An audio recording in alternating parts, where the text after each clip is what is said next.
മക്കൾസ്, ബാബു സാറാണേ. എല്ലാവർക്കും പുതിയൊരു വീഡിയോയിലേക്ക് സ്വാഗതം. മക്കളെ, നമുക്ക് പഠിക്കാനുള്ള ഒന്നാമത്തെ യൂണിറ്റിലെ ചട്പട് ഓർ നട്കട് എന്ന് പറഞ്ഞ ചാപ്റ്റർ നിങ്ങൾ ഗംഭീരമായിട്ട് പഠിച്ചു. രണ്ടാമത് നമുക്ക് വരുന്നത് ബഹുത് ദിനോ കെ ബാദ് എന്ന് പറയുന്ന നാഗാർജുൻജിയുടെ കവിതയാണ്. ബഹുത് ദിനോ കെ ബാദ് എന്ന് പറഞ്ഞാൽ ഒരുപാട് നാളുകൾക്ക് ശേഷം എന്നാണ്. ഇന്ന് നോക്കൂ, ആ കവിതയാണ് നമ്മൾ വിശകലനം ചെയ്യാൻ പോകുന്നത്. ബഹുത് ദിനോ കെ ബാദ്. അതിൽ നിങ്ങൾ നോക്കൂ, ഒരുപാട് ആളുകൾ കാർഷികമായിട്ട് ജോലി ചെയ്തുകൊണ്ടിരിക്കുന്നു. പ്രത്യേകിച്ച് സ്വർണ്ണവർണ്ണത്തോടു കൂടി വിളഞ്ഞു നിൽക്കുന്ന നെൽക്കതിരുകളെ കൊയ്തെടുക്കുകയാണ് ചെയ്യുന്നത്. ഓക്കെ, അത് തലയിൽ വെച്ച് കൊണ്ടുപോകുന്ന ആളുകളൊക്കെ നമുക്ക് കാണാം. അപ്പോൾ നിങ്ങൾക്ക് പാടത്തിന്റെ മനോഹരമായ ഒരു കാർഷിക വൃത്തിയുടെ മനോഹരമായ സ്വർണ്ണവർണ്ണത്തോടുകൂടി വിളഞ്ഞു നിൽക്കുന്ന പാടത്തിന്റെ ഒക്കെ ചിത്രമാണ് നമ്മളിതിൽ വരുന്നത്. ഓക്കെ, ബഹുത് ദിനോ കെ ബാദ് എന്ന് പറഞ്ഞാൽ ഒരുപാട് നാളുകൾക്ക് ശേഷം എന്നാണ്. ഇതെന്താണ്? കവിതയാണ്. എഴുതിയിരിക്കുന്നത് നാഗാർജുൻജിയാണ്. ഒരുപാട് നാളുകൾക്ക് ശേഷം.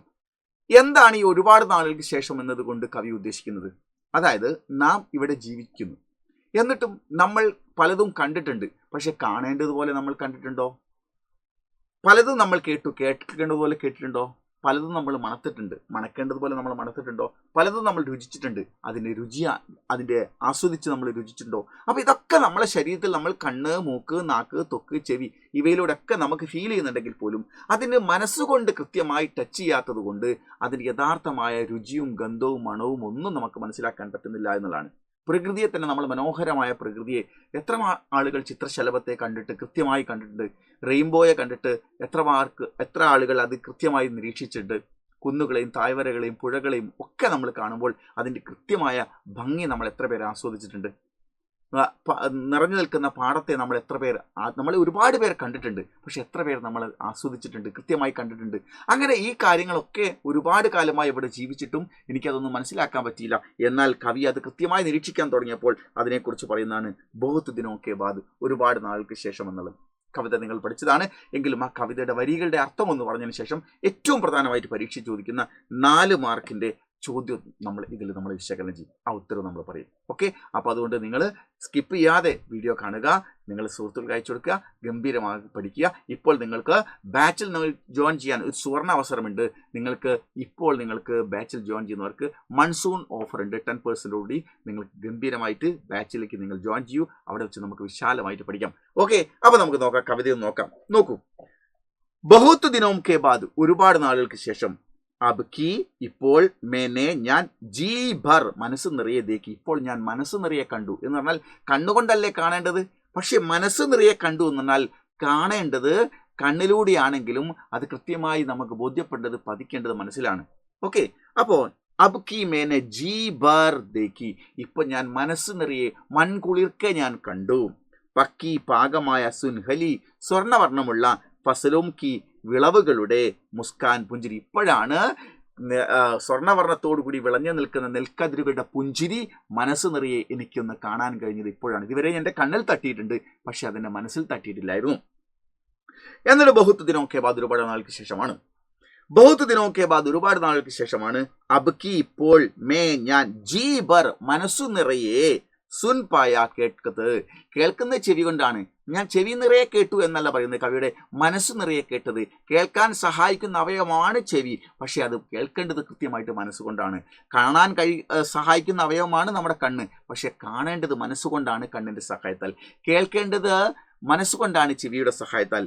ബഹുത് ദിനോ കെ ബാദ്, ഒരുപാട് നാളുകൾക്ക് ശേഷം. അബ് കി, ഇപ്പോൾ, മേ, ഞാൻ, ജീബർ, മനസ്സു നിറയെ, സുൻ പായ, കേട്ടു കഴിഞ്ഞു.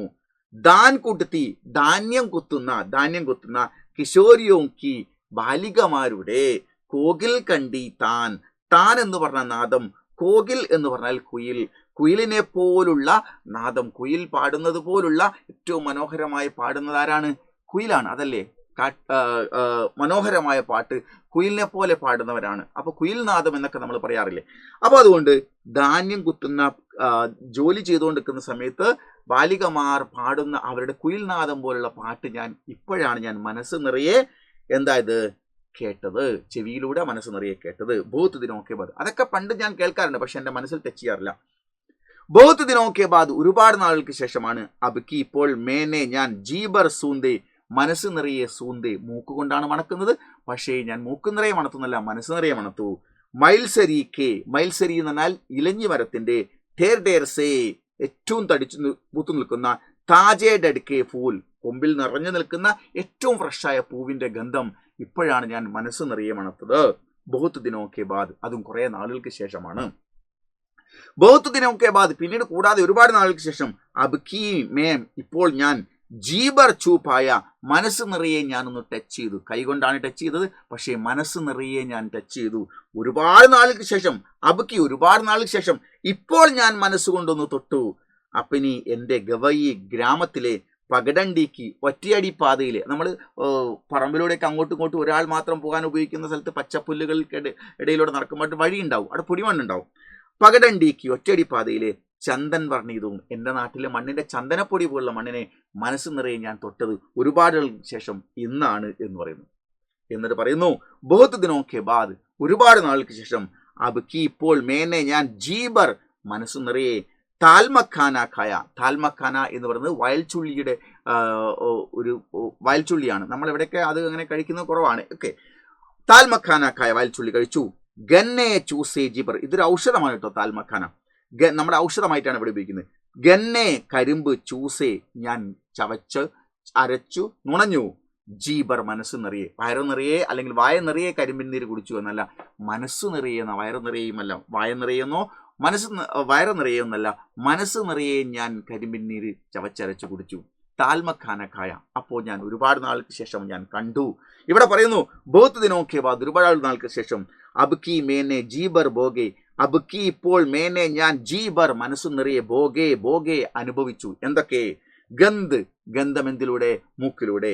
രൂപ്, രൂപം എന്തിലൂടെ? കണ്ണിലൂടെ കണ്ടു. രസ്, രസം എന്തിലൂടെ? നാവിലൂടെ ടേസ്റ്റ് ചെയ്തു. ശബ്ദ്, ശബ്ദം എന്ത്? ചെവിയിലൂടെ. സ്പർശ് എന്ത്? നമ്മൾ ടച്ചിങ്ങിലൂടെ. സബ്, എല്ലാം. സാത്ത് സാത്ത്, ഒരുമിച്ച്. ഈസ് ബൂപ്പർ, ഇപ്പോഴാണ് ഞാൻ ഭൂമിയിൽ ജീവിക്കുന്നവനായത്. അല്ലാതെ ഈ ഭൂമിയിൽ ജീവിക്കുന്നുണ്ടെങ്കിലും എനിക്ക് കൃത്യമായി ഒന്നും തന്നെ മനസ്സിലേക്ക് ഫീൽ ചെയ്യാതെ ഞാനിങ്ങനെ ഏതോ ഒരു ലോകത്ത് ജീവിച്ചു പോവുകയായിരുന്നു. കൃത്യമായ രുചിയും കൃത്യമായ മണവും കൃത്യമായ ഗന്ധവും പ്രകൃതിയുടെ കാഴ്ചയും ഒന്നും തന്നെ ഞാൻ കണ്ടിട്ടും മനസ്സിൽ തട്ടിയല്ല കണ്ടുകൊണ്ടിരുന്നത്. അതുകൊണ്ടാണ് കവി പാടുന്നത്, ഇതൊക്കെ കാണുകയാണെങ്കിൽ നമുക്ക് പ്രകൃതിയോട് വല്ലാതെ സ്നേഹം തോന്നും. അതുകൊണ്ടാണ് ഇങ്ങനെ സ്നേഹിച്ച്, പ്രകൃതിയെ സ്നേഹിച്ച് വളരെയധികം കാണുക.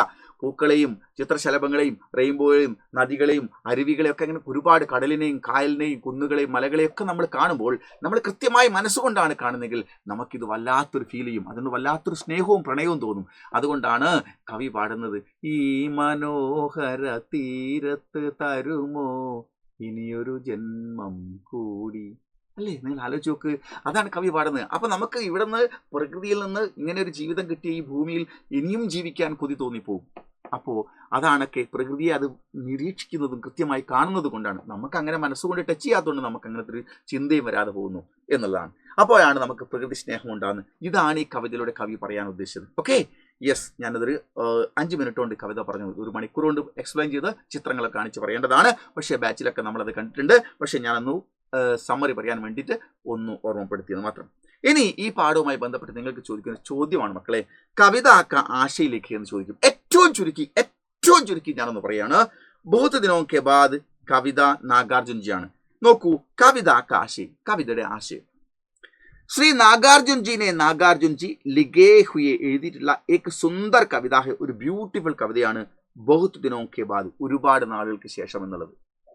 ഉനോനെ ഇസ് കവിതാമേ, അദ്ദേഹം ഈ കവിതയിൽ പ്രകൃതിയിലെ അനുപം സൗന്ദര്യം, തുലനം ചെയ്യാൻ പറ്റാത്ത പ്രകൃതിയുടെ സൗന്ദര്യം മറ്റൊന്നുമായിട്ട് ഉപമിക്കാൻ പറ്റില്ല. അതാണ് അനുപം സൗന്ദര്യം, ഉപമിക്കാനാവാത്ത സൗന്ദര്യം. ഓർ സുഖശീതളിമ, പ്രകൃതിയുടെ സുഖകരവും ശീതളിമവുമായ അവസ്ഥയെക്കുറിച്ച് ബാരേമേം കഹാഗ്യ ഹെ, പ്രകൃതിയുടെ അപാരമായ സൗന്ദര്യത്തെക്കുറിച്ചും ഇതിൻ്റെ ശീതളിമതയെക്കുറിച്ചും ഒക്കെയാണ് കവി കവിതയിലൂടെ പറയുന്നത്. ഇതൊക്കെ നമ്മൾ മനസ്സുകൊണ്ട് മനസ്സിലാക്കേണ്ടതാണ് എന്ന് കവി പറയുന്നു. ഇതൊക്കെ കേവലം സ്കിന്ന് കൊണ്ടോ കണ്ണുകൊണ്ടോ അല്ല, ഇതിലൂടെയൊക്കെ നമ്മുടെ മനസ്സുകൊണ്ട് കാണാനും കേൾക്കാനും കഴിയണമെന്നാണ് കവി പറയുന്നത്. എന്നിട്ട് പറയുന്നത് ഇങ്ങനെയാണ്, കവി കാത്തെ കി ഇസ് ധർത്തി മേ രഹ്കർ, ഈ ഭൂമിയിൽ ജീവിച്ചുകൊണ്ട് ഹരേ കേത്തോം കി, ഹരേ എന്ന് പറഞ്ഞാൽ പച്ചപ്പ് നിറഞ്ഞ, കേത്തോം കി പച്ചപ്പ് നിറഞ്ഞ വയലുകളുടെയും, ഹരിയാലി അവയുടെ പച്ചപ്പും, ഹരേ കേത്തോം കി പച്ചപ്പാടങ്ങളുടെ ഹരിയാലി പച്ചപ്പ്, അതാണ് ഹരേ കേത്തോം കി പച്ചപ്പാടങ്ങളുടെ ഹരിയാലിയും. ഓർ പക്കി പാകമായി വീഴുമ്പോഴുള്ള, സുൻഹലി ഫസലോം കി ഗോൾഡൻ കളറിലുള്ള വിളവുകളുടെയും, സുന്ദരത സൗന്ദര്യം, ആദി മുതലായ ദേഖെ ബിന കാണാതെ കണ്ണുകൊണ്ട് ഇതുവരെ കണ്ടിട്ടുണ്ട്, പക്ഷെ മനസ്സിലൂടെ അത് കൃത്യമായി ഫീൽ ചെയ്തിട്ടില്ല.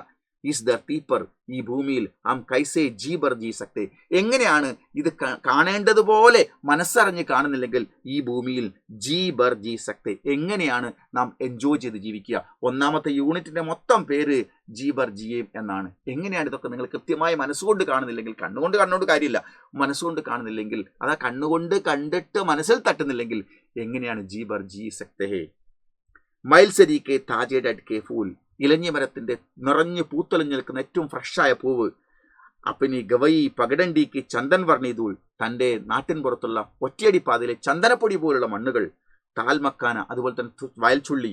ഓർ ഗന്നേക്കെ, അതുപോലെ തന്നെ കരിമ്പിന്റെയും ഗന്ധവും രൂപവും രസവും ടേസ്റ്റും ശബ്ദവും സ്പർശവും സബ് എല്ലാം സാത്ത് ഒരുമിച്ച് ഇസ് ഭൂപ്പർസെ, ഈ ഭൂമിയിൽ നിന്ന് അനുഭവിച്ചിട്ട് ജീബർ ജീനേക്ക എൻജോയ് ചെയ്ത് ജീവിക്കാനുള്ള സന്ദേശം ഇസ് കവിതാമേ, ഈ കവിതയിൽ കവി ഹമേ ദേത്തെ, കവി നമുക്ക് നൽകുന്നു. അതുകൊണ്ട് നിങ്ങൾ പ്രകൃതിയെ മനസ്സുകൊണ്ട് കാണുക, മനസ്സുകൊണ്ട് കേൾക്കുക, മനസ്സുകൊണ്ട് രുചിക്കുക, എല്ലാം അങ്ങനെയാണ് പറയുന്നത്.